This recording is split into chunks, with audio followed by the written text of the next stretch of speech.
يا أيها النبي قل لأزواجك وبناتك ونساء المؤمنين يدنين عليهن من جلابيبهن ذلك أدنى أن يعرفن فلا يؤذين وكان الله غفورا رحيما لئن لم ينته المنافقون والذين في قلوبهم مرض والمرجفون في المدينة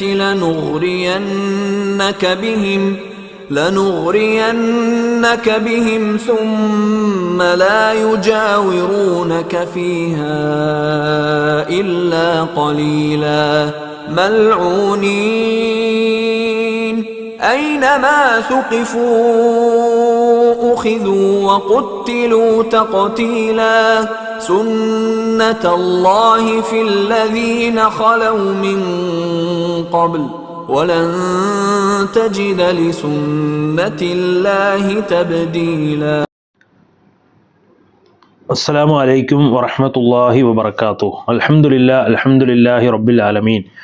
الصلاة والسلام على رسول الله وعلى آله وصحبه أجمعين أما بعد. نحمدك يا من أوضحت لنا سبل الهداية وأصحت عن بصائرنا وشاوة الغوايا ونصلي ونسلم على من أرسلته شاهدا ومبشرا ونذيرا وداعيا إلى الله بإذنه وسراجا منيرا. സ്നേഹം നിറഞ്ഞ സത്യവിശ്വാസികളെ, സത്യവിശ്വാസിനികളെ, പരിശുദ്ധ ഖുർആന്റെ പഠിതാക്കളെ, സൂറത്തുൽ അഹ്സാബിൻ്റെ പഠന പരമ്പരയിലാണ് നമ്മളുള്ളത്. കഴിഞ്ഞ ക്ലാസ്സിൽ നമ്മൾ പഠിച്ചിരുന്നത് സൂറത്തുൽ അഹ്സാബിൻ്റെ 58 വരെയുള്ള ആയത്തുകളായിരുന്നു. അള്ളാഹുവിൻ്റെ പ്രവാചകൻ്റെ മേൽ സ്വലാത്ത് ചൊല്ലുന്നതിനെ കുറിച്ച് വളരെ വ്യക്തമായി, നിശ്ചയമായും അള്ളാഹുവും അവൻ്റെ മലക്കുകളും നബിയുടെ മേൽ സ്വലാത്ത് നേരുന്നുണ്ട്. അതുകൊണ്ട് വിശ്വാസികളായ സത്യവിശ്വാസികളായ ആളുകളെ, നിങ്ങൾ അള്ളാഹുവിൻ്റെ പ്രവാചകൻ്റെ മേലിൽ സ്വലാത്ത് നേരുകയും സലാം നേരുകയും ചെയ്യുവിൻ എന്ന് പറഞ്ഞ് വചനമാണ് വിശദീകരിച്ചിട്ടുണ്ടായിരുന്നത്. പ്രവാചകന്റെ മേലിൽ സ്വലാത്ത് ചൊല്ലാത്തവൻ പിശുക്കനാണ് എന്നും പ്രവാചകന്റെ മേൽ സ്വലാത്ത് ചൊല്ലുന്നവന് ലഭിക്കുന്ന പ്രതിഫലങ്ങളുമൊക്കെയാണ് ആയത്തിൽ വിശദീകരിച്ചത്. അതോടൊപ്പം അള്ളാഹുവും അവൻ്റെ റസൂലിനെയും ആരെങ്കിലും ശല്യപ്പെടുത്തുന്ന ആളുകളെ കുറിച്ച്, നിശ്ചയമായും അത്തരം ആളുകൾക്ക് അള്ളാഹു ഇഹലോകത്തും പരലോകത്തും റബ്ബിൻ്റെ ശാപമുണ്ട് എന്ന് പറഞ്ഞു. ലഅനത്ത് ബാധിക്കുമെന്നതാണ്. അവർക്ക് നിന്ദ്യകരമായ അദാബം മുഹീന എന്ന് പറഞ്ഞ നിന്ദ്യകരമായ ശിക്ഷ ഒരുക്കി വെക്കുകയും ചെയ്തിരിക്കുന്നു എന്നാണ് അള്ളാഹു സുബ്ഹാനഹു വ തആല പറഞ്ഞിട്ടുള്ളത്. അതോടൊപ്പം 58-ാമത്തെ ആയത്തിൽ സത്യവിശ്വാസികളെയും സത്യവിശ്വാസിനികളെയും അവർ പ്രവർത്തിച്ചല്ലാത്തതിൻ്റെ പേരിൽ, അവരുടെ പേരിൽ ഇല്ലാത്ത കാര്യങ്ങൾ പറഞ്ഞുകൊണ്ട് ശല്യപ്പെടുത്തുന്ന ആളുകളെ കുറിച്ചാണ്. അവർ വലിയ അപരാധവും വലിയ കുറ്റവുമാണ് ഏറ്റെടുത്തിരിക്കുന്നത് എന്നാണ് അല്ലാഹു സുബ്ഹാനഹു വ തആല ആ ആയത്തിലൂടെ സൂചിപ്പിച്ചിട്ടുണ്ടായിരുന്നത്. ഇതാണ് കഴിഞ്ഞ ക്ലാസ്സിലെ നമ്മൾ പഠിച്ചതിൻ്റെ ചുരുക്കം എന്ന് പറയുന്നത്. ഇൻഷാ അല്ലാഹ് ഇന്ന് 59 മുതലുള്ള ആയത്തുകളാണ് നമ്മൾ പഠിക്കുന്നത്.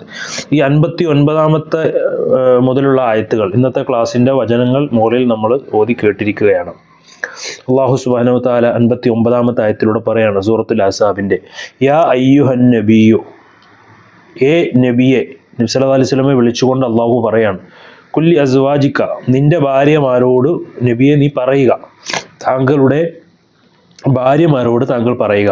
അപ്പോൾ ബനാത്തിക്ക, അതുപോലെ തന്നെ നിന്റെ പുത്രിമാരോടും പറയുക. ഓ നിസാഇൽ മുഅ്മിനീന, സത്യവിശ്വാസികളായ സ്ത്രീകളോടും പറയുക. നിസാഇൽ മുഅ്മിനീന മുഅ്മിനീന യുദിനീന, എന്നിട്ട് അള്ളാഹു പറയാണ്, അവർ താഴ്ത്തിയിടണം, തൂക്കിയിടട്ടെ, അലൈഹിന്ന, അവരുടെ മേൽ, മിൻ ജലാബീബിഹിന്ന, അവരുടെ മേലാട, ജിൽബാബുകൾ, ദാലിക, അത്, അതിനാ, കൂടുതൽ അടുത്തതാണ്, എളുപ്പമായതാണ്, ഐ യുറഫ്ന, അവർ അറിയപ്പെടുവാൻ, അവർ തിരിച്ചറിയപ്പെടുവാൻ വേണ്ടി, ഫലാ യൂദൈൻ, അപ്പോൾ അവർ ശല്യപ്പെടുത്തുകയില്ല, വകാനല്ലാഹു, അള്ളാഹു ആകുന്നു, ഗഫൂറൻ, പൊറുക്കുന്നവനാണ്, റഹീമൻ, കരുണാനിധിയാണ്. എന്താണ് അള്ളാഹു സുബ്ഹാനഹു വ തആല ആയത്തിലൂടെ പറയുന്നത്? പ്രവാചകരെ, നിന്റെ ഭാര്യമാരോടും പുത്രിമാരോടും സത്യവിശ്വാസികളുടെ സ്ത്രീകളോടും പറയുക, അവർ തങ്ങളുടെ മേൽ തങ്ങളുടെ മേലാടകളിൽ നിന്ന് കുറെ ഭാഗം താഴ്ത്തിയിട്ടുകൊള്ളട്ടെ. അവർ തിരിച്ചു അറിയപ്പെടുവാനും വളരെ എളുപ്പമുള്ളതാണ്. അപ്പോഴവർക്ക് ശല്യം ബാധിക്കുകയില്ല. അള്ളാഹു വളരെ പൊറുക്കുന്നവനും കരുണാനിധിയുമാകുന്നു.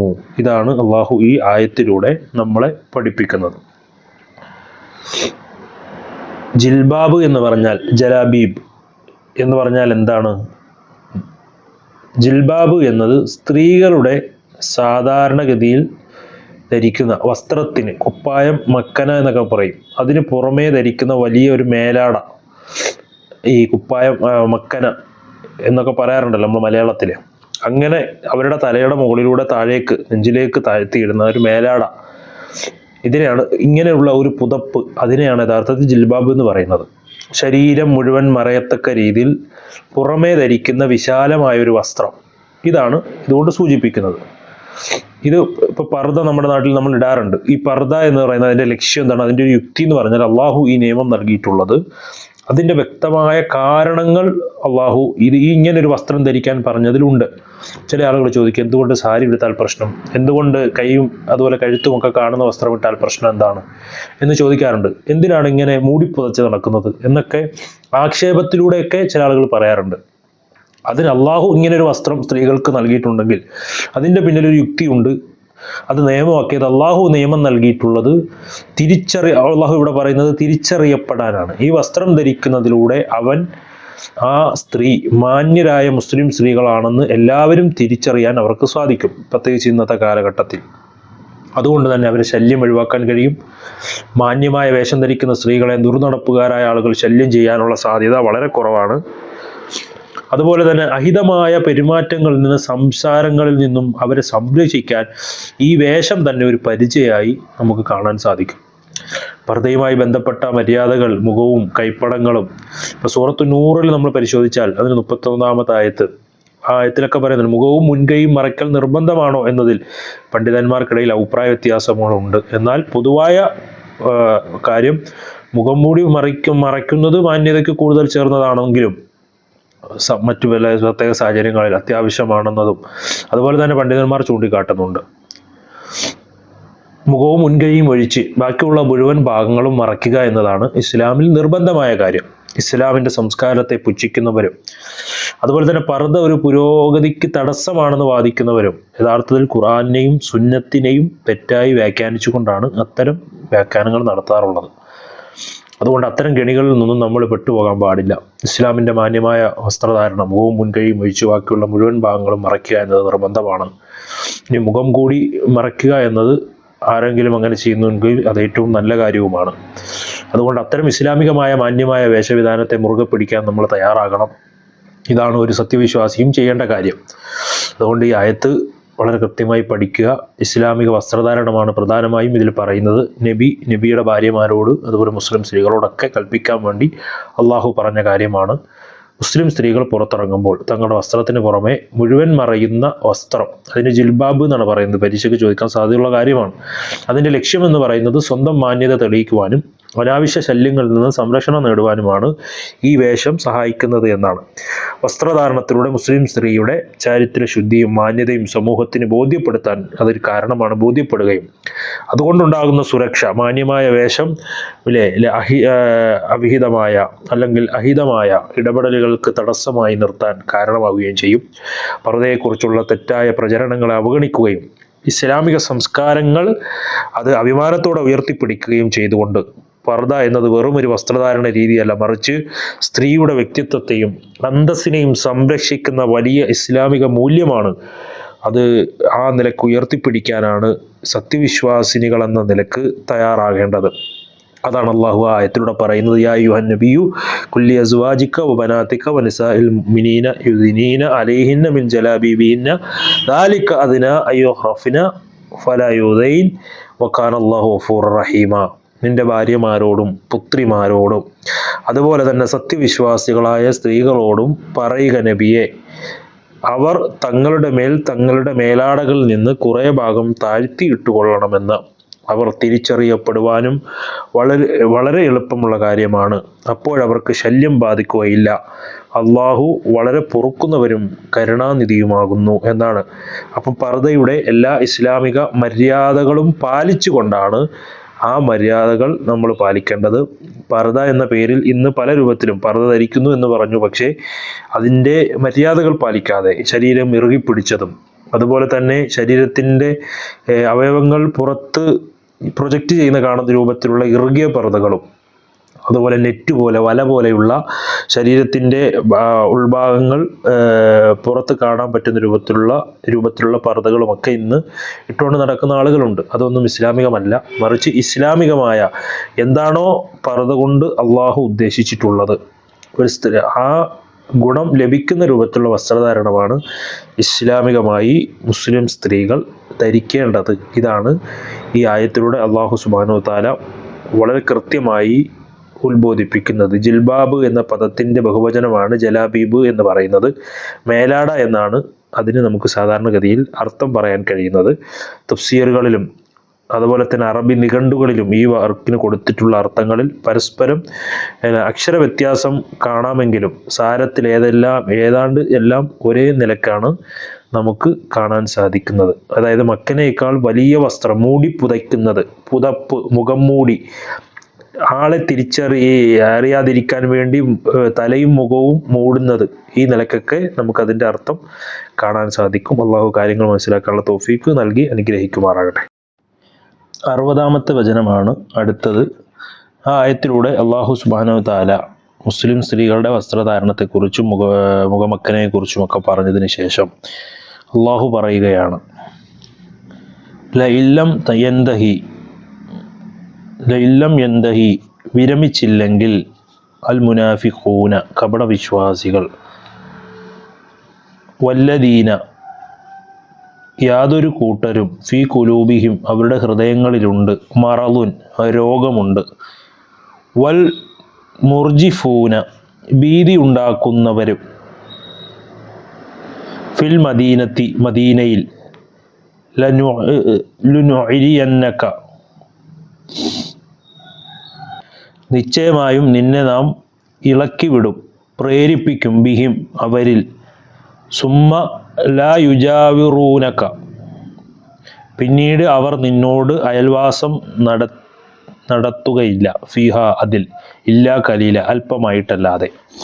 എന്താണ് അള്ളാഹു പറയുന്നത്? ലഇല്ലം യന്തഹി കപടവിശ്വാസികളും തങ്ങളുടെ ഹൃദയത്തിൽ രോഗമുള്ളവരും മദീനയിൽ കള്ളവാർത്ത പ്രചരിപ്പിച്ച് ഭീതി ഉളവാക്കുന്നവരും വിരമിക്കാത്ത പക്ഷം നിശ്ചയമായും നബി സല്ലല്ലാഹു അലൈഹി വസല്ലമയെ നിന്നെ നാം അവരിൽ ഇളക്കി വിടുക തന്നെ ചെയ്യും. പിന്നീട് അല്പമാത്രമല്ലാതെ അവർ അവിടെ നിന്ന് നിന്നോട് അയൽവാസം നടത്തുകയില്ല. എന്നിട്ട് അള്ളാഹു പറഞ്ഞു, മൽഊനീന ശപിക്കപ്പെട്ടവരായിക്കൊണ്ട്, ഐനമാ സുഖിഫു അവർ അവിടെ വെച്ച് കാണപ്പെട്ടാലും അവരെ കണ്ടുമുട്ടിയാലും, ഉഖിദു അവർ പിടിക്കപ്പെടും, വകുത്തിലു അവർ അറുകൊല ചെയ്യപ്പെടുകയും ചെയ്യും, തഖ്തീല ഒരു നിഷ്കരണമായ കുല നടത്തൽ, വകുത്തിലു തഖ്തീല അറും കൊല ചെയ്യപ്പെടുകയും ചെയ്യുന്നതാണ് എന്നാണ് അല്ലാഹു സുബ്ഹാനഹു വ തആല അവിടെ പറഞ്ഞിട്ടുള്ളത്. സുന്നത്ത് അല്ലാഹി അള്ളാഹുവിൻ്റെ നടപടി, ഫില്ലദീന യാതൊരു കൂട്ടരിൽ, ഖലവു കഴിഞ്ഞുപോയ, മിൻ ഖബിലു മുമ്പ്, വലൻ തജിദ നീ കണ്ടെത്തുന്നതേയല്ല, ലിസുന്നത്തില്ലാഹി അള്ളാഹുവിൻ്റെ നടപടിക്ക്,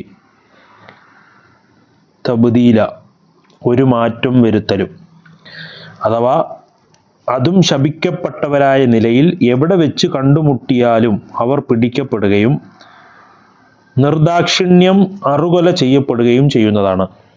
മുമ്പ് പോയിട്ടുള്ളവരിൽ അള്ളാഹുവിൻ്റെ നടപടിക്രമം തന്നെ, അള്ളാഹുവിൻ്റെ നടപടിക്രമത്തിൽ യാതൊരു മാറ്റവും വരുത്തലും നീ കണ്ടെത്തുന്നതേ അല്ല. ഇതാണ് പിന്നീട് 50, 60, 61, 62 3 വചനങ്ങളുടെ വാക്കർത്ഥവും പദാനുപദ അർത്ഥങ്ങളും അതുപോലെ ആയത്തിൻ്റെ അർത്ഥവും. എന്താണ് അള്ളാഹു ഇവിടെ സൂചിപ്പിക്കുന്നത്? ഇസ്ലാമിക സമൂഹത്തിൻ്റെ ഉള്ളിൽ നിന്ന് തകർക്കാൻ ശ്രമിക്കുന്ന കപടവിശ്വാസികൾ, മുനാഫിക്കുകളും ദുർനടപ്പുകാർക്കും അതുപോലെ വ്യാജ വാർത്ത പ്രചരിപ്പിച്ച് ജനങ്ങളിൽ പരിഭ്രാന്തി ഉണ്ടാക്കുന്ന ആളുകൾക്കും അള്ളാഹു നൽകുന്ന അന്തിമമായ താക്കീതാണ് ഈ 3 വചനങ്ങളിൽ ഉള്ളത്. ഇതിൻ്റെ പ്രധാന ആശയം എന്ന് പറയുന്നത് മുനാഫിക്കുകൾക്കുള്ള മുന്നറിയിപ്പ് 60-ാമത്തെ വചനത്തിൽ സമൂഹത്തിൻ്റെ സമാധാനത്തെയും ഐക്യത്തെയും തകർക്കുന്നവർക്കെതിരെയുള്ള നടപടിയെക്കുറിച്ചാണ് അള്ളാഹു ഇവിടെ സംസാരിക്കുന്നത്. താക്കീത് നൽകപ്പെടുന്ന വിഭാഗങ്ങൾ 3 തരത്തിലുള്ള ആളുകളെയാണ് ഈ വചനത്തിലുള്ള അള്ളാഹു എടുത്തു കാണിക്കുന്നത്. ഒന്ന് മുനാഫിക്കുകളാണ്, കപടവിശ്വാസികൾ. പുറമെ മുസ്ലിങ്ങളായി നടിക്കുകയും ഉള്ളിൽ ദ്രോഹ ചിന്തകൾ വെച്ച് പുലർത്തിക്കൊണ്ട് ജീവിക്കുകയും ചെയ്യുന്ന ആളുകളാണ്. പിഴച്ച മനസ്ഥിതിക്കാരാണ് അവർ. ഇസ്ലാമിക മര്യാദകളൊന്നും പാലിക്കാതെ സ്വന്തം ദേഹേച്ഛകൾക്കും തോന്നിയവാസങ്ങൾക്കും അനുസരിച്ചുകൊണ്ട് ജീവിക്കുന്ന ആളുകൾ, വ്യാജ വാർത്ത പ്രചാരകരായി മാറുന്നവർ, ഇസ്ലാമിക സമൂഹത്തിനിടയിൽ അസത്യങ്ങൾ പറഞ്ഞു വരത്തി ഭീതിയും നടുക്കവും ഉണ്ടാക്കുന്നവർ, അള്ളാഹു നൽകുന്ന അന്തിമ ശാസന അത്തരം ആളുകൾ തങ്ങളുടെ നിലപാടുകൾ തിരുത്താൻ തയ്യാറാവുന്നില്ലെങ്കിൽ കടുത്ത നടപടികൾ സ്വീകരിക്കാൻ അള്ളാഹു നബി സല്ലല്ലാഹു അലൈഹി വസല്ലമയ്ക്ക് നിർദ്ദേശം നൽകുകയാണ്. നാടുകടത്തൽ, മദീനയിൽ നിന്ന് നിന്ദ്യരായ നിലയിൽ അവരെ ആട്ടിപ്പുറത്താക്കും, സുരക്ഷയില്ലായ്മ, അവർക്ക് പിന്നീട് മുസ്ലിങ്ങൾക്കിടയിൽ ഒരിടത്തും താമസിക്കാൻ സാധിക്കാതെ വരിക, കടുത്ത ശിക്ഷ. അതുപോലെ തന്നെ വീണ്ടും ഇത്തരം അരാജകത്വത്തിൽ തുടർന്നാൽ അങ്ങനെ മുതിരുന്ന പക്ഷം അവരെ പിടികൂടുകയും നിഷ്കരണം വധിക്കുകയും ചെയ്യാം എന്ന നിലക്കും. അതുപോലെ തന്നെ അതിൻ്റെ ഒരു ചരിത്രപരമായ ഫലം, അതിൻ്റെ ബലം എന്ന് പറയുന്നത് ഈ വചനം അവതരിച്ചതിന് ശേഷം അധികം വൈകാതെ തന്നെ മദീനയിലെ ഇസ്ലാമിക സമൂഹം ഇത്തരം സാമൂഹ്യ വിരുദ്ധരുടെ ശല്യത്തിൽ നിന്ന് മുക്തമായി അവരുടെ പ്രതാപവും അരാജകത്വവും നാമാവശേഷമാവുകയും സമൂഹത്തിൽ സമാധാനം പുനഃസ്ഥാപിക്കുകയും ചെയ്തു എന്നാണ് നമുക്ക് കാണാൻ കഴിയുന്നത്. അപ്പോൾ അവിടെ ജീവിച്ചിരുന്ന മുനാഫിക്കുകളെ കുറിച്ചും അവർക്കുള്ള താക്കീതുകളെ കുറിച്ചുമൊക്കെയാണ് ഈ വചനത്തിൽ പറഞ്ഞതിൻ്റെ ചുരുക്കം എന്ന് പറയുന്നത്. അതുകൊണ്ട് ഈ വചനം, ഇതിൽ പരീക്ഷയ്ക്ക് പല ക്വസ്റ്റ്യനുകളും ഉണ്ടാകാം. സമൂഹത്തിൻ്റെ സുരക്ഷയുമായി ബന്ധപ്പെട്ട് വ്യാജ വാർത്തകൾ പ്രചരിപ്പിക്കുന്ന ഇസ്ലാമി വലിയ കുറ്റമാണെന്നത് മനസ്സിലാക്കണം. സാമൂഹ്യയിലെ അസ്ഥിരത ഉണ്ടാക്കുന്നതിലാണ് ഇത്രയും കടുത്ത താക്കീത് ഖുർആൻ ആ ഒരു വിഷയത്തിനോട് നൽകുന്നത് എന്നത് കൂടി നമ്മൾ മനസ്സിലാക്കണം.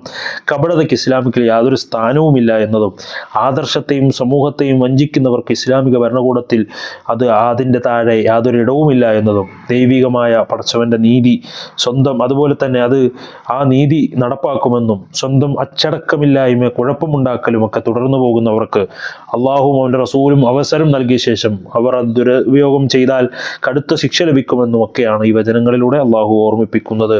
സമൂഹത്തിൻ്റെ സുരക്ഷയും സമാധാനവും കാത്തുരക്ഷിക്കാൻ അച്ചടക്കത്തോളം എത്രത്തോളം പ്രാധാന്യമാണെന്ന് നമ്മളെ പഠിപ്പിക്കുക കൂടിയാണ് ഈ വചനം.